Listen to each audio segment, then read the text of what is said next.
Welcome to SP smart digital. बच्चों, यहाँ पे पार्ट टेस्ट 4 जो है 11th का, उसका मैं वीडियो सोल्यूशन आपको दे रहा हूँ। क्वेश्चन नंबर 1, अगर क्वेश्चन नंबर 1 में देखें आप तो यहाँ पे लिखा हुआ steam at 100 degree Celsius is added slowly to 1400 gram of water at 16 degree Celsius until the temperature of water is raised to 80 degree Celsius, then mass of the steam required is. So we know that heat gain is equal to heat loss. जो steam heat loss करेगा वो water heat को gain करेगा. So heat gain is equal to heat loss. So this is 1400 into 1, 1400 into 1, 1400 into 1 into temperature increase कितना किया 80 minus 16 and this is equal to जो mass है, जो लेटेंट हीट है, जो आपका जो स्टीम है जो वाटर में कन्वर्ट करेगा, ठीक है, तो लेटेंट हीट से ऐड मल्टीप्लाई करेंगे और प्लस जो उसका टेम्परेचर जो डिक्रीज करेगा m इंटू 1 इंटू 100 माइनस 80। तो यहाँ से अगर फाइंड करेंगे तो जो m है यहाँ पे जो मास ऑफ द स्टीम है, so this mass of the steam is equal to this is 160 gram is the correct answer. Now next is question number 2। Question number 2 में देखें तो the temperature at which the reading of Fahrenheit thermometer will be double that of the centigrade thermometer is. So F is equal to, F is the Fahrenheit, C is the degree Celsius. So F is equal to 2C है and we know that C upon 100 is equal to F minus 32 upon 180. So value put कर देंगे यहाँ पे। Value जब हमने put करें, अच्छा तो इसको आप ऐसे भी लिख सकते हैं, यहाँ से 0 0 कट जाएगा, 5 अगर 2 से देखेंगे तो ये 5 हो जाएगा, 2 से देखेंगे तो 9 हो जाएगा। तो इसको आप C upon 5 equal to this is equal to F की वैल्यू 2C पुट कर दी यहाँ पे माइनस 32 अपॉन 9। जब इसको सॉल्व करेंगे तो this is equal to 160 degree is the correct answer. Now third question को अगर हम देखें यहाँ पे, the thermal conductivity of a material depends on, तो थर्मल कंडक्टिविटी किस पे डिपेंड करता है बच्चों, तो नेचर ऑफ द मटेरियल पे। Now next question number 4।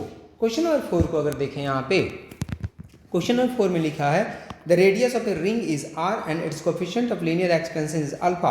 If temperature of ring increases by theta, then its circumference will increase. Then its circumference will increase by. So we know that circumference is equal to this is 2 pi r. From we know that delta L upon L is equal to alpha into dt. हम जब thermal stress हमने पढ़ाया वहाँ पे discuss किया है आपको कि जो change in length upon original length जो स्ट्रेन होता है this is equal to alpha into change in temperature के बराबर होता है। So this is equal to यहाँ पे delta L is equal to 2 pi r and this is directly proportional to theta. So ये directly proportional to 2 pi r into alpha into theta is the correct answer. So अगर इसका correct answer देखें तो second part is the correct answer. Now question number 5। Question number 5 को अगर आप यहाँ देखें, यहाँ पे क्वेश्चन नंबर 5 को देखें तो in a steady state temperature at the end A and end B of a 20 centimetre long rod A B are 100 degree Celsius and 0 degree Celsius, the temperature of a point 9 centimeter from A is. So temperature increasing per unit length. So this is equal to 100 minus 0.20. So this is 5 degrees Celsius per centimeter. So temperature at 9 centimeter from A is equal to. So this is 100 minus 5 upon 5 into 9. So this is equal to 55 degrees Celsius is the correct answer.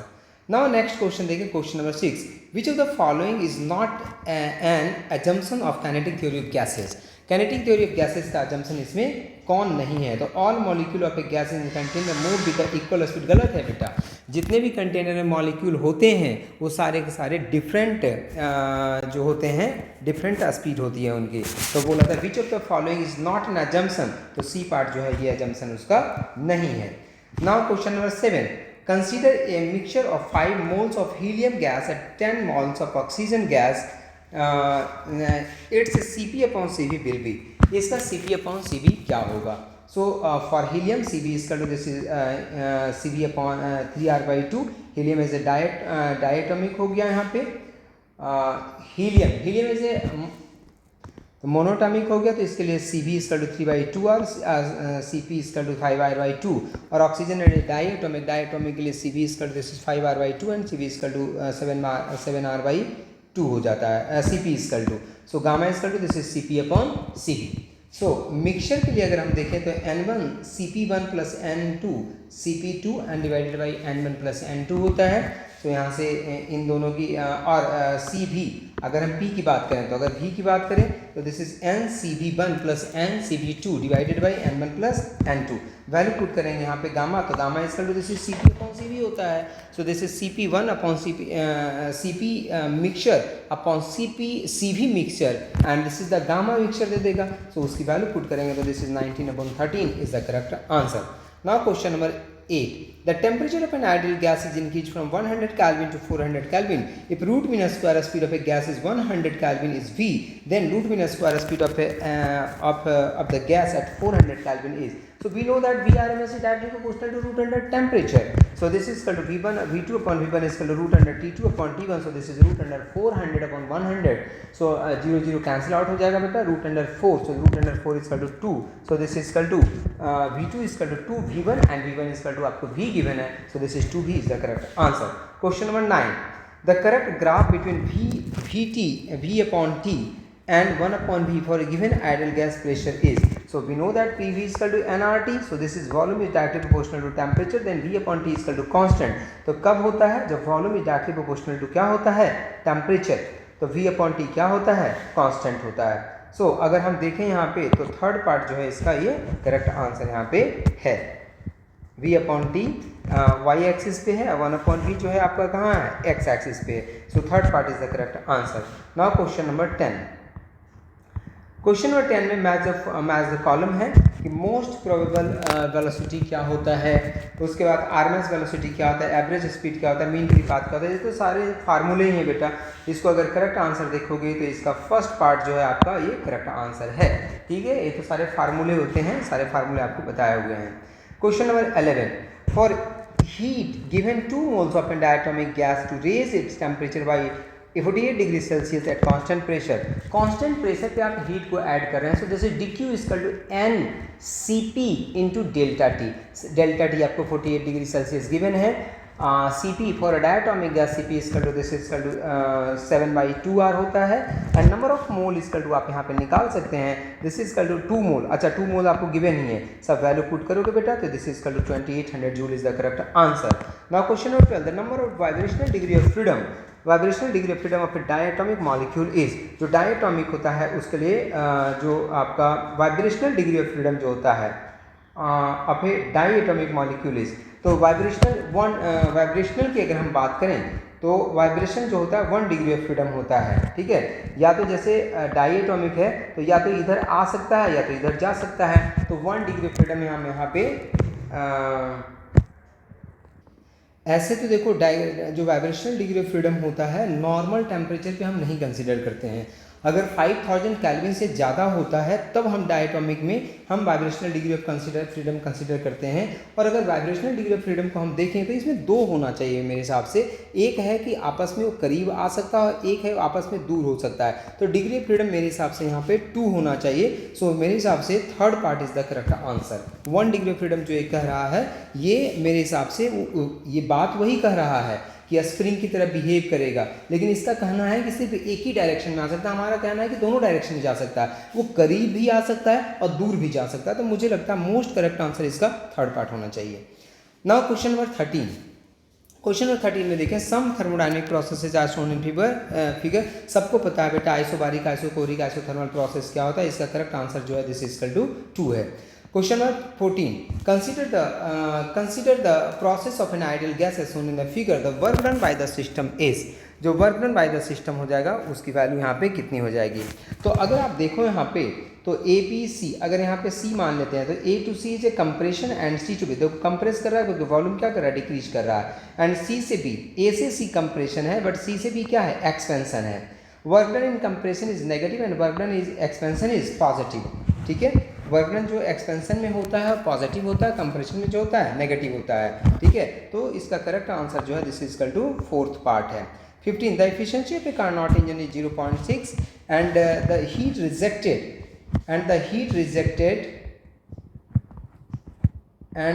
rejected यहाँ पे देखो बोल रहा है कि जो heat rejected है और 20 joule of heat 20 joule of heat to the sink जो रिजेक्ट हो रहा है, जो सिंक में जा रहा है 20 जूल हीट है, तो पूछ रहा है आपसे वर्क डन कितना हो जाएगा। We know that efficiency is equal to work done upon heat supplied and work done is equal to this is Q1 minus Q2 upon this is Q1।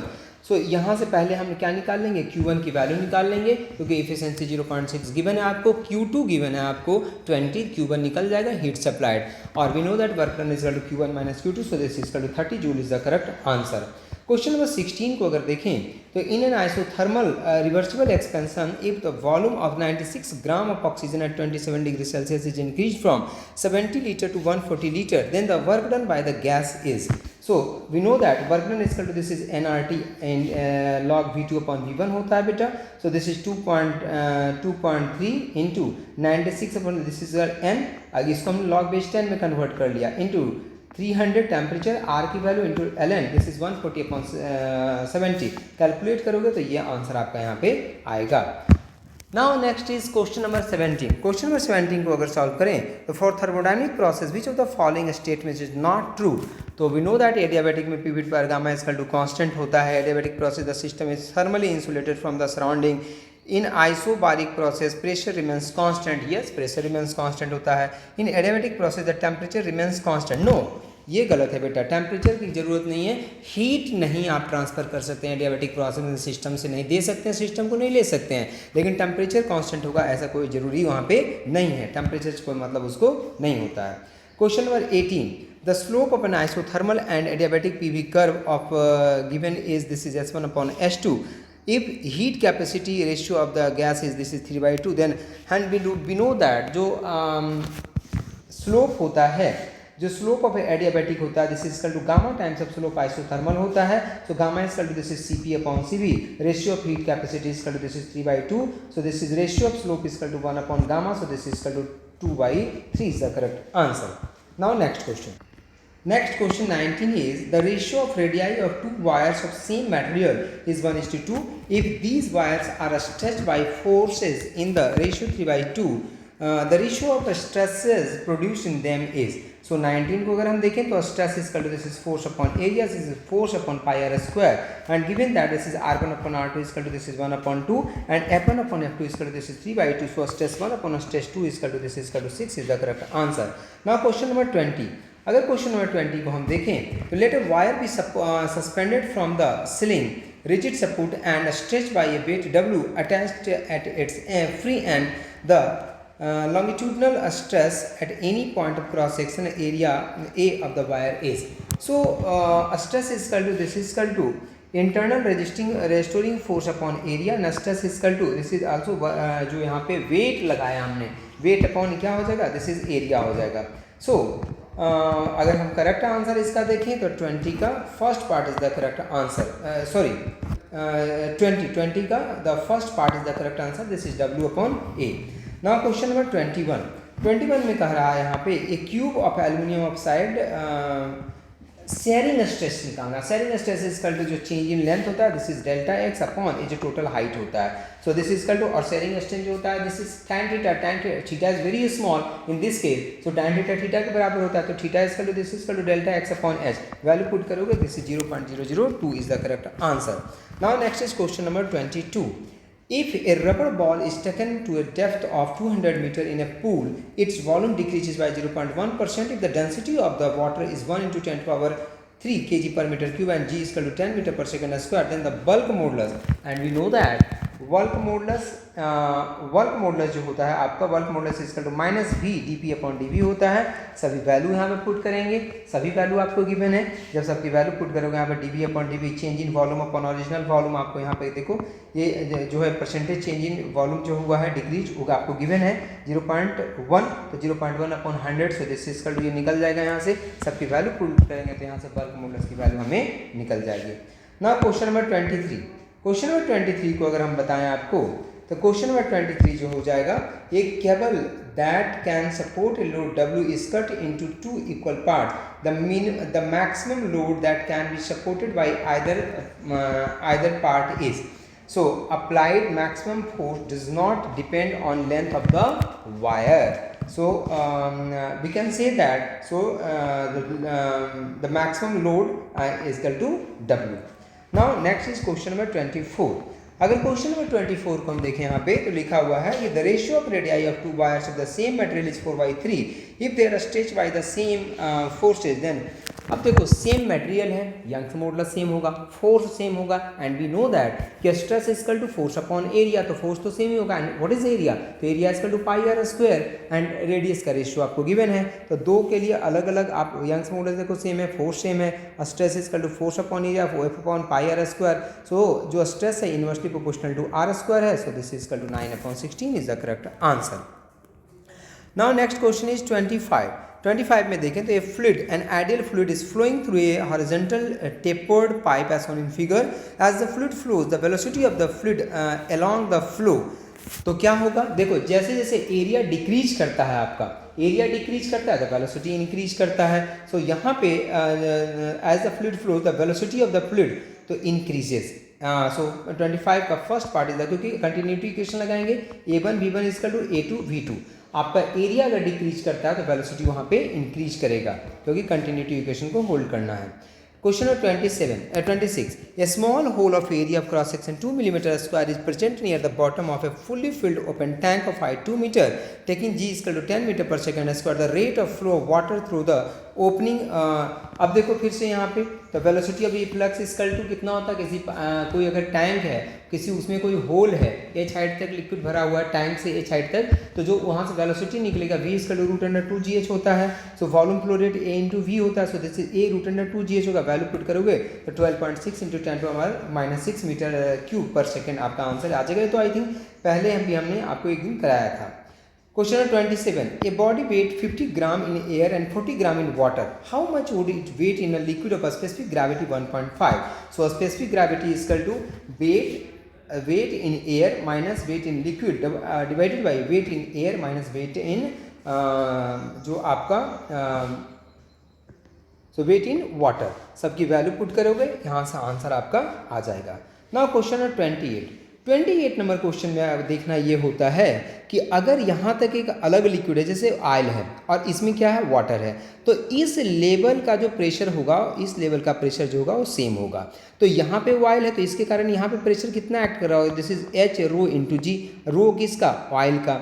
अगर यहाँ की बात करें तो यहाँ पे प्रेशर कितना लग रहा होगा? तो यहाँ पे प्रेशर लग रहा होगा H, डेंसिटी किसकी? वाटर की इंटू G। बस यही आपको करना है। तो इसका हाइट कितना है? ऑयल का 10, और यहाँ पे हाइट कितना हो जाएगा इसका? तो ऊपर ये 2 है तो ये कितना बच जाएगा? दिस इज 8 बच जाएगा। बस इसको इक्वेट करना है H रो G को। H density of oil into G equal to H 1 ले लो इसको वाटर वाले को into density of water into G cut जाएगा बेटा। H इक्वल टू कितना? 10। Density of oil equal to कितना है? दिस इज इक्वल टू निकालना है एंड हाइट कितना हो जाएगा? 8 इंटू डेंसिटी ऑफ वाटर 1। यहाँ से आंसर आपका आ जाएगा। तो this is question number 28। Now question number 29। तो क्वेश्चन नंबर 29 को अगर देखें यहाँ पे तो क्वेश्चन नंबर 29 कर रहा है water rises to a height 20 millimeter in a capillary of certain radius. If the radius of the capillary is made 1/4 of the its previous value. अब देखो सीधे होता है यहाँ पे H2/H1 equal to H is inversely proportional to radius होता है। So H2/H1 equal to R1/R2। So this is equal to 80 millimetre is the correct answer. Next is the work done in increasing the size of the soap film. तो देखो जो work done होता है this is equal to surface tension into change in area होता है। तो जो area में चेंज आया वो निकाल लो इनटू सरफेस टेंशन से मल्टीप्लाई करो। So this is correct answer is equal to 3 into 10⁻⁻2 newton पर metre and this is the surface tension. यहाँ पे आपको निकालना था क्योंकि वर्क डन आपको गिवन था। Now question number 31। Question number 31 को देखें तो स्ट्रोक फोर्स इसमें लगाना है and we know that stroke force is equal to this is 6 pi metre R into V। So this is equal to stroke force निकालना है। सारी चीज़ें आपको गिवन है, वेलोसिटी गिवन है। सब ध्यान से इसमें ये रखना है कि जहाँ भी आपको मिलीमीटर या सेंटीमीटर में है सबको ऐसा ही कन्वर्ट कर लेना बेटा। सबकी वैल्यू यहाँ पे पुट करोगे तो यहाँ पे this is equal to 15 into 10⁻³ newton is the correct answer. आपका आंसर आया है। Now next is question number 32। The percentage increase in length of a rectangular thick sheet is 0.20%. When it is heated from 0 degrees Celsius to 100 degrees Celsius, the percentage increase in its volume is. So this is given है, change in length upon original length is equal to this is 0.20%। So अगर इसको percentage को हटाओगे तो 0.002 आ जाएगा। Change in temperature है 100, सो change in length upon original length alpha into delta T होता है। So alpha की वैल्यू यहाँ पे ये आ गई बेटा। एंड वी नो दैट कि जो वॉल्यूम जो कोफिशिएंट ऑफ वॉल्यूम एक्सपेंशन होता है gamma equal to 3 times of alpha होता है। बस यहाँ से आंसर आ गया आपका। So this is equal to 0.6% is the correct answer. Now question number 33। Question number 33 को देखें तो 33 में यहाँ पे temperature of a black body given है आपको, ठीक है। And we know that wings displacement जो विंग्स डिस्प्लेसमेंट जो यहाँ पे लॉ होता है, सो दिस विंग्स लॉ जो होता है this delta M T equal to B होता है। B is the wings constant. इसकी वैल्यू पुट करोगे तो temperature equal to this is 500 kelvin is the correct answer. क्यों यहाँ पे 6 लिया है? क्योंकि हम मैक्सिमम जो वेवलेंथ होता है उसकी बात करते हैं यहाँ पे। So next is question number 34। Question number 34 को अगर देखें तो if the masses of all molecules of a gas are half and their speeds double, then the ratio of initial to final pressure, and we know that pressure is equal to 1/3 nm volume divided by volume into V RMS का square. So pressure is directly proportional to m into V RMS का square. So जो double कर रहा है उसको double कर दो, जो हाफ कर रहा है हाफ कर दो। सो करेक्ट आंसर आप देखोगे तो इसमें second part 1:2 is the correct answer. Now next is question number 35। अगर क्वेश्चन नंबर 35 को देखें तो रेशियो पे average translation kinetic energy to average rotational kinetic energy. तो बच्चों average translation kinetic is equal to 3/2 kBt and average rotational kinetic energy is equal to 2/2 kBt। दोनों का ratio जो आ जाएगा this is 3/2 is the correct answer. Next question number 36। Question number 36 में अगर देखें तो यहाँ पे असर्शन और रीजन है, ठीक है। असर्शन रीजन है ऑन वी नो दैट कि जो CP अपॉन CV होता है 1 + 2/F होता है, ठीक है। तो कह रहा है कि the ratio of CP upon CV for monoatomic gas is more than that of a diatomic gas, ठीक है। जो मोनोटॉमिक गैस के लिए CP अपॉन CV होता है डायटोमिक से ज़्यादा होता है, ठीक है। तो ये करेक्ट है। हाँ 1 पॉइंट समथिंग होता है उसका मोनोटॉमिक का, ज़्यादा होता है मोनोटॉमिक का। CP upon CV for gas is equal to 2/F, नहीं, तो ये आपका रॉन्ग है। तो इसका करेक्ट आंसर कौन सा होगा? सेकेंड A इज करेक्ट, मतलब करेक्ट आंसर ये है A is correct but R is not correct. Now question number 37। Question number 37 को अगर हम देखें यहाँ पे क्वेश्चन 37 में है during an experiment an ideal gas is found to obey an adiabatic law Vp to power 2 is equal to constant. The gas is initially at temperature T and volume 2V. What will be the temperature of the gas when it is expanded to a volume 4V? So here is given, this is we know that PV is equal to nRT होता है, Vp/2 is equal to constant, तो P is equal to this is A upon root under कितना हो गया? V हो गया यहाँ से। So A upon root under V into V is equal to कितना हो जाएगा? nRT हो गया, ठीक है। P की वैल्यू पुट कर दिया ना यहाँ पे, P की वैल्यू हमने पुट कर दिया। So this is equal to यहाँ से अगर हम देखें तो root under V1/V2 is equal to T1/T2 हो गया। तो यहाँ से this is T1 is equal to root under 2 of T हो गया यहाँ पे। This is the correct answer.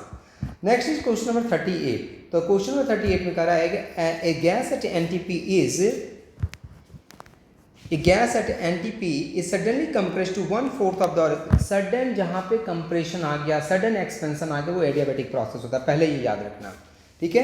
If gamma is suppose to be 3/2 then the final pressure is, so we know that adiabatic के लिए क्या होता है equation, Pv power gamma is equal to constant, 2 point के लिए लगाएंगे P1 V1 power gamma is equal to P2 V2 power gamma. So this is equal to P2 is equal to P1, यहाँ पे सबकी वैल्यू पुट करोगे। So this is equal to 8 ATM is the correct answer.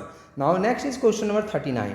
Question number 39 में देखें तो PV graph है for ideal gas undergoes polyatomic process Pv power m is equal to constant. Pv power m is equal to क्या है? Constant. तो जब इसको आप डिफ्रेंशिएट करेंगे तो डिफ्रेंशिएट करके आपका जो स्लोप आएगा, slope is equal to MP/V आ जाएगा, ठीक है। जब इसको डिफ्रेंशिएट करोगे तो डिफ्रेंशिएट करने के बाद slope is equal to this is MP/V आ जाएगा। एंड एंगल यहाँ पे कितना है? 30 degree. So tan 37 is equal to कितना हो जाएगा? This is perpendicular upon base and this is the slope. So tan 37 is equal to this is m, P की वैल्यू V की वैल्यू पुट कर दिया। So this is equal to m की value यहाँ से आपका आ जाएगा। Correct answer is this is 3/2। Now question number 40। Question number अगर 40 को देखें तो क्वेश्चन नंबर 40 में कहा है यहाँ पे कि compressibility of a liquid is 4 × 10⁻⁸ -8 पर newton metre square. If 2 liter of this liquid is subjected to an extra pressure of 2 into 10 to power 6 Newton per meter square, then the decrease in volume of the liquid will be, जो decrease in volume होगा liquid का वो कितना होगा.